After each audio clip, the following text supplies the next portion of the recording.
যেদিন থেকে রমজানের প্রথম দিন শুরু হয়েছে সেদিন থেকে বান্দা যখন সঠিক নিয়তে রোজা রেখেছে, রমজানের সব হকগুলো আদায় করেছে, সংযমী হয়েছে, হালাল রুজি দ্বারা সাহারি ইফতার পালন করেছে, মুখের হেফাজত করেছে, এভাবে সারাদিন কাটিয়ে দিয়েছে এবং এভাবে রমজানের রোজা রাখার নিয়ত করেছে, তার জন্য আল্লাহর রহমত প্রথম রমজান থেকে শুরু হয়ে গিয়েছে, যা রমজানের শেষ পর্যন্ত অবধারিত থাকবে। কিছু মানুষ আছে যারা তাকওয়া ও পরহেজগার সম্পূর্ণ এবং পাপ ও বর্জনীয় কাজ থেকে বেঁচে থাকার চেষ্টা করে রোজা রেখে থাকেন। ভুল ত্রুটি করে ফেললে সাথে সাথে তাওবা ও ইস্তেগফার করে নিজেদের সংশোধন করে নেন।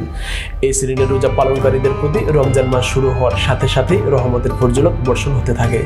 তারা যখন একান্ত ও নিষ্ঠার আন্তরিকতার সঙ্গে অতিবাহিত করেন রোজার প্রথম 10 দিন, তখন তারা তাদের মাঝে মুমিন স্বরূপ মহৎ গুণাবলী আগের তুলনায় অনেক বেশি বৃদ্ধিপ্রাপ্ত হয়ে যায়। মানব জীবনের প্রতিটি ক্ষেত্রে রোজা প্রভাব বিস্তার করে আছে।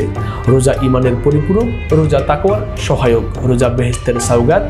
ইসলামের প্রতিটি মৌলিক ও গুরুত্বপূর্ণ বিষয় রোজার সঙ্গে সম্পৃক্ত। তাই রোজার শিক্ষা জীবন ঘনিষ্ঠ ও জীবনব্যাপী।